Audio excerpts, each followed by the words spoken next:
Supreme Commander Razik stood motionless before the holographic display, his four eyes widening with each passing second of the footage. "Play it again," he commanded, his voice carrying a tremor that made his subordinates exchange nervous glances. The recording flickered to life once more, showing a group of human soldiers scaling a sheer cliff face in the middle of a Category 5 storm. No safety equipment, no anti-gravity units, just bare hands and what appeared to be primitive rope systems.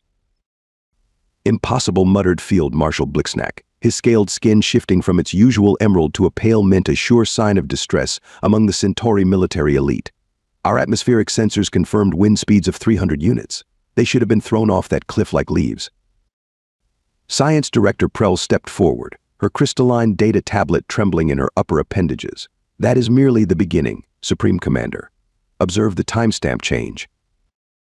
The footage jumped forward 12 hours. The same group of humans, now drenched but apparently unfazed, had set up what they called a base camp on a narrow ledge. They were Supreme Commander Razik leaned closer. They were making hot beverages and laughing. "Are they mentally impaired?" Admiral Zena asked from her hover seat, all 6 of her sensory tentacles coiled tightly, a sign of extreme agitation. No species can maintain psychological stability under such conditions. Prell cleared her throat, a habit she had unfortunately picked up from studying human broadcasts. These soldiers continued their mission for another 72 hours. They successfully infiltrated our supposedly impregnable mountain fortress, acquired their target data, and exfiltrated while stopping to rescue one of our security guards who had become stranded by the storm. The room fell silent. 20 of the Alliance's highest-ranking military commanders stared at the final footage. The humans were helping a terrified Centauri guard down the same cliff face, while singing something they called show tunes. "This goes against every combat doctrine in the known galaxy," Blixnack whispered. "You never compromise a mission for an enemy combatant. You never risk strategic advantage for 4. "For basic decency," Prell suggested, earning several disapproving looks. Supreme Commander Razik raised his primary hand for silence. "Show them the neural scans." The hologram changed to display a series of brain patterns. Prell pointed to the seemingly chaotic spikes of activity. "These readings were taken from the human soldiers during the operation. Pay particular attention to the pleasure centers." Admiral Zena's tentacles went completely limp. They were enjoying themselves? During a suicide mission. More accurately, Prell corrected, they didn't consider it a suicide mission at all. Their confidence levels remained stable throughout. They viewed the entire operation as, and I quote from their communications, a refreshing training exercise. Razik sank into his command chair, its smart metal conforming to his agitated state. "Training exercise," he repeated numbly. "What do they consider an actual combat mission?" Before anyone could respond, an aide rushed into the chamber, bypassing all security protocols, an act that would normally result in immediate molecular disbursement. "Supreme Commander, we have new footage from Sector 7. The hologram shifted again. This time it showed a different group of human special forces executing a space station breach in manual propulsion units that the Alliance's xenotechnologists had dismissed as primitive spacecraft maintenance gear. "They're using maintenance suits for combat drops." Blixnack's scales were now completely white. "Those things aren't even rated for combat." "That's not the worst part, sir," the aide said, his voice quavering. They're playing something called the final countdown over all frequencies while doing it." Supreme Commander Razik watched as the humans, propelling themselves through space with what appeared to be modified cleaning equipment, breached his most sophisticated defense station while broadcasting ancient Earth music. He made a decision that would change the course of the war. "Get me the Human Special Forces Command on a direct line," he ordered. "I believe it's time we reevaluated our position." Field Marshal Blixnack dared to ask, "Sir, what made you reach this conclusion?" Razik gestured to the hologram, where a human soldier had just used a food preparation device, something called a sandwich maker, to bypass a quantum-encrypted security door. "If this is how they improvise," he said gravely, "I don't want to see what they can do with actual military equipment." The room murmured in agreement, while in the background, the sounds of human laughter and Earth music continued to echo through their most secure military facility. 6 months earlier. Admiral Zena's official report of first contact with human special forces began with what she now recognized as a grossly inadequate threat assessment. primitive projectile weapons she had written. Limited understanding of quantum physics. No psychic abilities, she would never make such a mistake again. The diplomatic vessel Eternal Harmony had descended through Earth's atmosphere with all proper protocols observed. They had even adapted their ship's external lighting to match what humans called Christmas colors, believing it would seem festive and peaceful. In retrospect, Field Marshal Blixnack commented during the subsequent inquiry, landing during a classified military exercise might have been suboptimal. The human compound had appeared primitive concrete walls, simple metal barriers, and what seemed to be decorative plants around the perimeter. The Eternal Harmony sensors detected only 57 human life signs. A minimal security detail by any civilized standard. Welcome to Fort Ridgeway Advanced Training Center, the human commander had greeted them through their universal translator. Though I should mention you're currently in a live fire zone. Science Director Prell, watching from the ship's observation deck, had noted how the human soldiers maintained relaxed postures despite the presence of an alien vessel. Several were consuming hot beverages. One appeared to be solving a small puzzle cube. Then everything went wrong. A translation error converted "we come in peace" to "we come in pieces" simultaneously. A routine sensor scan was misinterpreted as weapons activation. The humans' response would be studied in Alliance military academies for generations to come. They used the decorative plants as cover, Admiral Zena reported, her tentacles twitching at the memory. The plants weren't decorative. Nothing was what it appeared to be. Security footage showed the events in stark detail. Lieutenant Commander Ashley Reynolds had moved first, somehow covering 60 meters in under 3 seconds while carrying what appeared to be a full equipment load. She disabled the ship's primary sensor array, with Admiral Zena still had trouble accepting this part of thrown rock. The rock, Science Director Prell later explained, had been precisely shaped and weighted. She had apparently been using it as a stress relief toy, calculating its ideal aerodynamic properties while attending morning briefings. Captain Marcus Stone's team demonstrated equal disregard for conventional military logic. They converted the facility's sprinkler system into a sensor scrambling mist in under 2 minutes. Using maintenance manuals, Prell noted with a mix of horror and admiration. The Eternal Harmony's crew watched in stunned silence as Sergeant Diana Blackwood's squad turned the parking area into an improvised launcher. They weaponized their ground vehicle's combustion engines, Blixnack reported. Created a magnetic pulse using jumper cables and car batteries. Who even thinks of that? But it was the human commander's next move that truly demonstrated the gap in their understanding of warfare. Your ship's environmental systems are currently pumping in unfiltered atmosphere, he announced calmly over their own communication system. I should mention that Sergeant Blackwood's famous 5-alarm chili was served in the mess hall today. We've all been eating it for lunch. You might want to adjust your air filters. The implications hit the alien crew like a tactical warhead. The humans had turned their own digestive processes into a chemical weapon, without violating a single interstellar convention. Their laughing, reported a horrified sensor technician. Their stress levels are actually decreasing. Within 7 minutes of the initial misunderstanding, the humans had effectively neutralized a starship's defensive capabilities using only the contents of their training facility. But what happened next defied explanation. Once we corrected the translation error, Admiral Zena's report continued, they immediately switched from combat to hospitality. Sergeant Blackwood actually offered to share the remaining chili. Several crew members accepted. The footage showed human and alien soldiers sharing a meal, examining each other's equipment, and exchanging what humans called war stories. Lieutenant Commander Reynolds was teaching junior alien officers how to throw rocks with tactical precision. Their ability to transition from lethal efficiency to peaceful interaction is unsettling, Supreme Commander Razik noted in his classified addendum. More disturbing is their tendency to treat combat as a form of entertainment.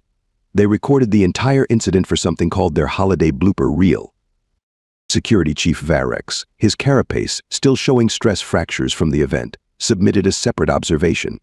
During the 7-minute engagement, human soldiers demonstrated 43 previously unknown applications of civilian technology as weapons. They referred to this as getting creative. Recommend immediate review of all civilian technologies in human possession, especially their cooking implements. The final footage showed Captain Stone presenting Admiral Zena with a small device. For your next visit, he said, grinning. It's called an air freshener. Trust me, you'll want it after chilly day. Their weapons technology may be primitive, Supreme Commander Razik concluded in his report, but their minds are something else entirely. They don't just think outside standard combat parameters. They don't seem to acknowledge that parameters exist. A note was quietly added to all Alliance military databases. Human special forces are to be considered Class 10 reality manipulators. Their ability to improvise should be treated as a form of tactical sorcery. Under no circumstances should they be allowed access to cleaning supplies, kitchen utensils, or recreational items. They will weaponize them. In the months that followed, Alliance observers noted that Fort Ridgeway had added a new sign at its entrance, home of the 1st Tactical Innovation Brigade, making the impossible hilarious since 2025. Admiral Zena kept the air freshener on her command console. As a reminder, Science Director Prell adjusted her camouflage field for the 15th time that hour. The human training facility sprawled before her observation post, deceptively simple in its layout. Her team had spent 3 weeks documenting human special forces training methods, and each new discovery made her question her understanding of biological limitations. Update on Subject Beta, Lieutenant Commander Reynolds, her assistant, whispered through their secure channel. She has been running for 6 hours straight, in the rain, while carrying a log. Initial assessment suggested this was a punishment detail. Prell's appendages twitched. Clarify assessment revision. She's teaching junior officers something called leadership by example. They appear to be singing. The recording devices captured the cadence echoing across the muddy training ground. 20 humans, each carrying loads that would strain a Centauri cargo lifter, running through adverse conditions while maintaining enough breath to sing. The psychological implications were staggering. A different observation team reported in from the facility's indoor training center. Subject Gamma, Captain Stone, is conducting what they call close-quarters combat training. Sir, he's blindfolded. Sensory deprivation training is not uncommon, Prell responded. No, sir, you don't understand. He's winning, against 4 opponents, using something called Brazilian Jiu-Jitsu while explaining proper technique. He just made a joke about their form. Prell accessed the video feed. Captain Stone, indeed blindfolded, was systematically dismantling his opponents while providing helpful tips on leverage and balance. He paused mid-throw to remind someone about proper hydration. Sir, another observer cut in, panic evident in their voice. The mess hall team needs immediate extraction. We can't watch anymore. Explain. Sergeant Blackwood is teaching advanced survival cooking. They're eating something called meals ready to eat from 20 years ago, voluntarily, for training purposes. Prell felt her exoskeleton tighten with stress. Surely they have fresher options available. That's the point, sir. They're training to eat anything. The sergeant just said, and I quote, "These might taste like artillery shells wrapped in sadness, but they'll keep you fighting." The reports continued throughout the day, each more disturbing than the last. Humans conducting underwater knot tying competitions. Night navigation exercises without equipment. Something called stand-up comedy practice during extreme endurance tests. Sir, her primary assistant interrupted. You need to see the morning routine. The footage showed hundreds of human soldiers voluntarily waking before their sun rose, without orders, without supervision. They gathered in formation and proceeded to exercise while making jokes about their own suffering. They call it PT, the assistant explained. They do this every day. Some do extra sessions for fun. Prell's scientific detachment cracked slightly. Define fun in this context. We can't. Their brain scans showed genuine pleasure responses during activities that should register as torture. The afternoon brought new horrors. The observation team documenting the facility's training course reported multiple violations of known physical laws. Humans running up walls, crawling through electrified mud, solving complex mathematics while hanging upside down. Subject Delta, Private Sarah Martinez, just completed the obstacle course carrying another soldier, an observer reported. When asked why, she said, and I quote, "My battle buddy said they were tired, so I thought it would be more challenging this way." The psychological assessment team requested emergency rotation after witnessing the Wednesday afternoon training block. They're practicing failure, the team leader reported, voice shaking, intentionally creating no-win scenarios, and they're excited about it. Lieutenant Commander Reynolds was recorded explaining the concept to new recruits. When everything goes wrong, that's when humans go right. Anyone can follow a plan. We specialize in what happens when the plan meets reality and reality wins the first round. The breaking point came during the evening documentation.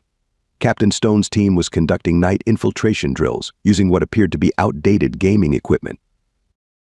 They've modified entertainment devices for tactical training, Prell noted in her report. The implications of a species that turns everything, including leisure activities, into combat preparation. A new transmission interrupted her documentation. Sir, the kitchen staff, they're having a competition. Explain. They're seeing who can create the most efficient field rations using only condiment packets and something called beef jerky. Sir, they're enjoying it. The winning team gets to design next week's confidence course. Prell's final report to Supreme Commander Razik was uncharacteristically brief. Human Special Forces treat adversity as entertainment, limitations as suggestions, and impossibility as a personal challenge. They are systematically training themselves to thrive in conditions that would break most species. Most critically, they appear to be having fun doing it. She added a personal note: their capacity for turning anything into a training opportunity suggests all previous tactical assessments are obsolete. A species that practices combat techniques while cooking dinner is operating on a different paradigm of warfare. The concluding footage showed Lieutenant Commander Reynolds teaching a class on improvised tools. She was demonstrating 30 different combat applications for a simple writing utensil. Remember, folks, she said cheerfully, anything is a weapon if you believe in yourself. Except an actual weapon that's just a tool. Your mind is the real weapon. The entire class laughed. The observers didn't sleep for 3 days. Supreme Commander Razik ordered the immediate classification of all human training documentation. This information would cause panic, he declared. No one would believe it anyway. In a secure vault beneath Alliance High Command, the videos remained. A reminder that somewhere, human special forces were probably figuring out how to weaponize that too. Science Director Prell burst into the High Command briefing room, her usual professional composure completely shattered. They are voluntarily ingesting poison, she announced, waving her data tablet frantically. Every morning, multiple times per day. Supreme Commander Razik looked up from his tactical displays. Clarify. The footage played on the main screen. Human special forces gathered around what the Alliance had previously classified as a water heating device.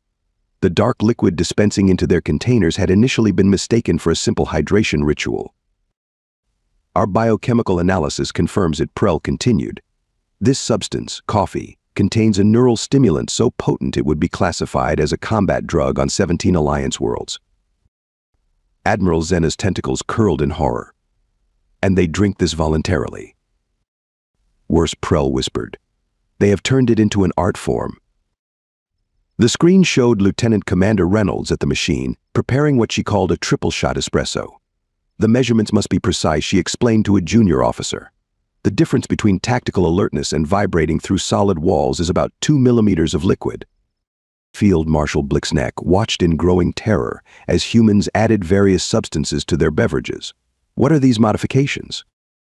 They call them flavor enhancers, Prell explained. Sugar, cream, something called pumpkin spice that appears to have an almost religious significance. The footage continued. Captain Stone was demonstrating what he called the tactical coffee field preparation method, using nothing but a metal filter and hot water. Sometimes you have to improvise, he said, grinning. Remember, bad coffee is better than no coffee, but no coffee is better than surrendering. Serenade interrupted. We have new data from the afternoon observation. The screen shifted to show Sergeant Blackwood's team preparing for a combat exercise. They were consuming something even darker than standard coffee. What is that? Razik demanded. They call it Black Lightning, Prell said, her voice trembling. It appears to be triple brewed coffee using energy drinks instead of water. The room fell silent as they watched the effects. The human soldiers moved with impossible speed, their reaction times defying Alliance combat computers. More disturbing was their continued ability to make jokes while operating at such enhanced levels. Time to wake up and kick the impossible in the face, Sergeant Blackwood announced, her team responding with enthusiastic whoops. The aliens watched in horror as she performed complex quantum calculations while doing one-armed push-ups. The stimulant appears to improve their cognitive functions, Prell reported. They are capable of solving advanced mathematical equations faster while under its influence. Several have reported that they cannot properly function without it. Admiral Zena's command chair swiveled nervously. Are you suggesting they have deliberately addicted themselves to a performance-enhancing substance? In affirmative. They call it Monday. The footage showed a junior officer attempting to access the coffee machine before completing their morning training. Lieutenant Commander Reynolds intervened with what humans called a teaching moment. No coffee until you can disassemble and reassemble your equipment blindfolded, she said. Consider it motivation. The young soldier completed the task in record time. They are weaponizing addiction, Blixnack muttered, using chemical dependence as a training tool. A new alert flashed across the screen. The observation team at Fort Ridgeway was reporting an emergency situation. The coffee machine had malfunctioned. Observe their crisis response, Pearl said. The humans, faced with a morning without their stimulant, demonstrated unprecedented problem-solving abilities. Within minutes, they had converted standard field equipment into an impromptu brewing system.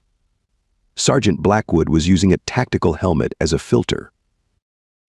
Necessity is the mother of caffeination, Captain Stone declared, supervising the operation. This is why we train for worst-case scenarios. Supreme Commander Razik watched as the humans celebrated their victory over equipment limitations.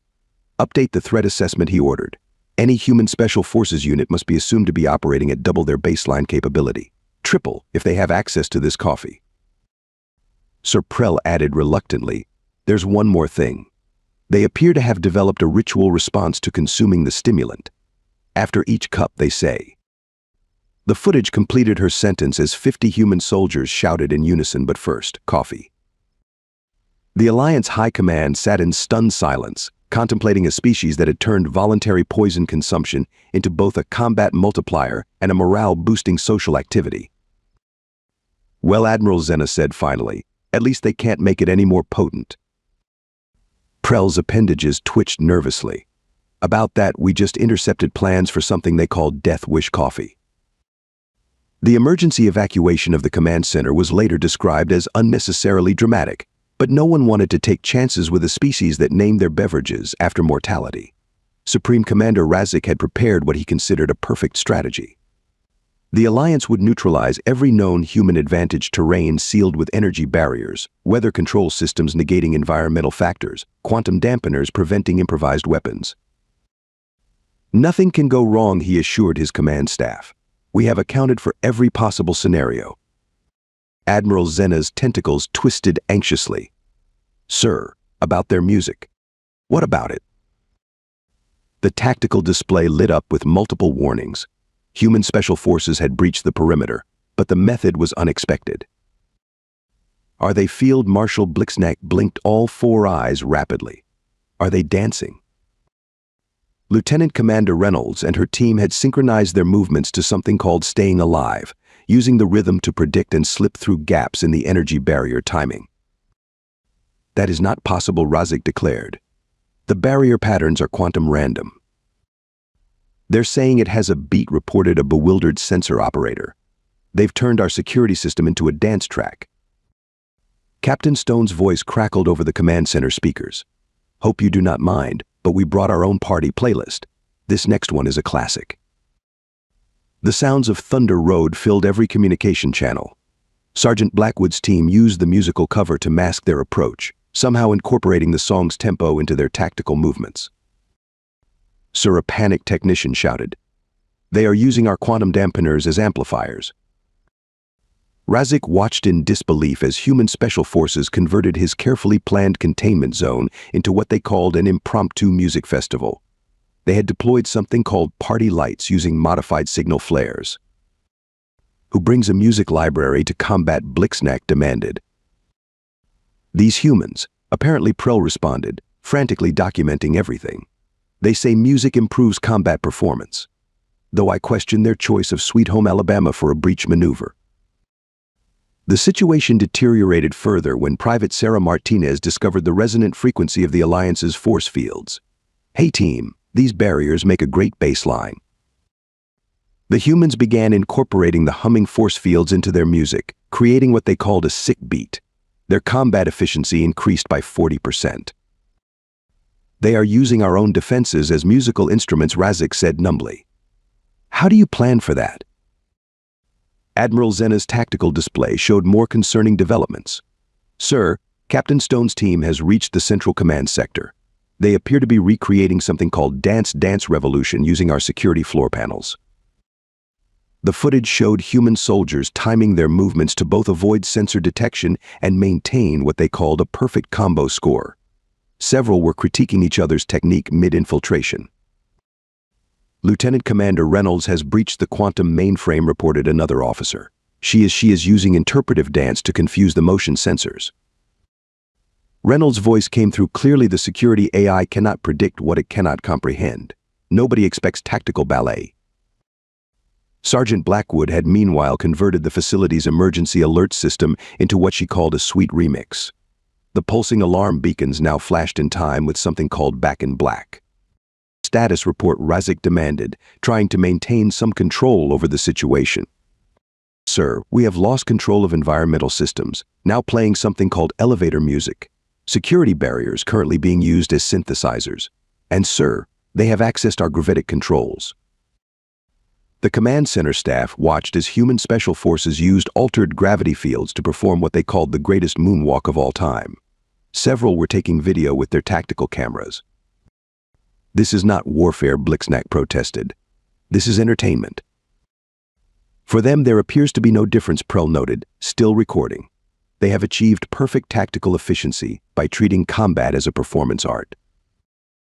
Captain Stone's team had reached the facility's core, using their combat boots to tap out something called Morse code in rhythm with "We Will Rock You." The combination somehow shorted out the quantum encryption. Sir, a communications officer reported, they are requesting that we, and I quote, either surrender or at least give them a better beat to work with. They say our alarm systems are totally last century. Razik watched as Lieutenant Commander Reynolds conducted her team through a breach maneuver that doubled as a dance routine. Their timing was perfect. Their tactical positioning was flawless. And they had somehow taught the security drones to be backup dancers. Sir, Admiral Zena prompted, "Your orders." Before Razik could respond, the humans deployed their final surprise. They began broadcasting what they called their victory soundtrack through every speaker in the facility. "Is that Eye of the Tiger?" asked a junior officer. The combined human teams coordinated their final approach as if it were a choreographed performance. They breached the command center using moves that appeared to be borrowed from both Special Forces training and something called TikTok dances. "Please tell me someone is recording this," Private Martinez called out. "This is definitely going in the year-end highlight reel." Supreme Commander Razik stood from his command chair, dignity intact, despite the human special forces surrounding his position while performing synchronized tactical movements to Uptown Funk. "Commander Reynolds," he said formally, "I believe we should discuss terms." Reynolds paused mid-spin. "Great. But first, any requests? We have got a killer playlist for diplomatic negotiations." The Alliance surrender document was signed to the sounds of Sweet Victory, which the humans insisted was traditionally appropriate. They even taught some of the alien staff basic dance moves. Remember, Sergeant Blackwood announced to everyone, "War is hell, but that is no reason it cannot have a good soundtrack." In his final report, Supreme Commander Razik wrote, "Only we did not lose to their superior technology or tactical doctrine. We lost to their ability to turn everything, including defeat, into a celebration. How do you fight an enemy that treats battle like a party and victory like an excuse to dance?" The report was filed with a note that it should be read while listening to Another One Bites the Dust. The humans had insisted, for historical accuracy. 3 months after what humans now called the dance-off incident, Supreme Commander Razik found himself attending a joint training session at Fort Ridgeway. The sight of Alliance soldiers attempting to keep up with human special forces both amused and terrified him. Remember, Lieutenant Commander Reynolds called out to the mixed group, "Agility training is more fun with proper motivation." She gestured to Sergeant Blackwood, who activated what humans called their workout mix. Admiral Zena, observing from her hover chair, leaned toward Razik. "They even exercise to music. Is there anything they do not turn into entertainment? Paperwork, Captain Stone answered, appearing suddenly beside them. Though we are working on that. Anyone want to learn what humans call desk chair races? The cultural exchange program had produced unexpected results. Alliance soldiers learned human combat techniques, while humans eagerly studied alien technology. The combination was concerning. Sir Field Marshal Blixnack reported, Private Martinez has taught our engineers 17 new uses for standard equipment. They are calling it life hacking. Science Director Prell maintained her research, though with less emphasis on covert observation and more on collaborative studies. Her latest report sat on Razik's desk. Humans appear to possess infinite capacity for adaptation through creative reinterpretation of challenges as opportunities. The evidence was everywhere. Alliance troops now participated in what humans called competitive training exercises, complete with scoring systems and victory dances. The humans had somehow turned military readiness into a multiplayer game. Your species, Razik said to Reynolds during a briefing, approaches warfare unlike any known civilization. Reynolds grinned. Oh, you have not seen anything yet. This was just our standard training protocol. We never even activated our advanced capabilities. The room fell silent. What Prell's appendages froze mid-note-taking. Sure. Did you think we would use our serious moves in a first contact situation? That would have been overkill. We were just having fun, keeping things casual. Admiral Zena's tentacles went completely limp. You mean all of this, the cliff climbing, the improvised weapons, the combat dancing? Basic stuff, Sergeant Blackwood chimed in, sipping her Black Lightning coffee. Wait until you see what we do when we actually try hard. Anyone up for extreme zero-gravity paintball? We just modified the rules for tentacles. Captain Stone nodded enthusiastically. And next week we are introducing the Alliance troops to something we call parkour. Though we might need to requisition more safety mats. And stretchers. Supreme Commander Razik considered the implications. His species had just signed a peace treaty with humans who treated their basic training like entertainment, and who apparently had even more impressive capabilities they had not yet revealed. Perhaps, he suggested carefully, we should focus on cultural exchange rather than combat training. Great idea, Reynolds beamed. We can start with our holiday traditions. Anyone want to learn about something called April Fool's Day? The resulting chaos required 3 emergency protocols and created 2 new Alliance regulations. The humans called it a success. In his final assessment, now displayed prominently in the Alliance Strategic Command Center, Razik wrote humanity's greatest weapon is not their strength, their technology. Or even their inexplicable ability to turn everything into a training opportunity. It is their capacity to enjoy the impossible.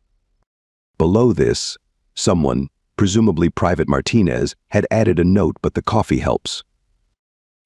The new Joint Special Forces Command Center, established at Fort Ridgeway, bore a simple motto where the impossible is probable and the improbable is fun. Alliance observers continued documenting human activities, though now officially and with less horror. Their latest report noted that human special forces had started a competition to find the most creative use of Alliance technology. The current leader had somehow turned a quantum communication array into what they called a disco ball. Remember, Lieutenant Commander Reynolds told a group of new Alliance recruits, the difference between humans and other species isn't that we can do the impossible. It's that we enjoy figuring out how to do it. She paused, then added with a wink, also, we have not shown you our advanced coffee recipes yet. That is for graduate-level training only. The resulting nervous laughter from the Alliance soldiers proved that some lessons had been well learned, as did the new emergency protocols specifically addressing human beverage innovations. Supreme Commander Razik kept a coffee machine in his office, not to use it, but as a reminder, never underestimate a species that treats combat like a party game and considers the impossible just another Tuesday morning.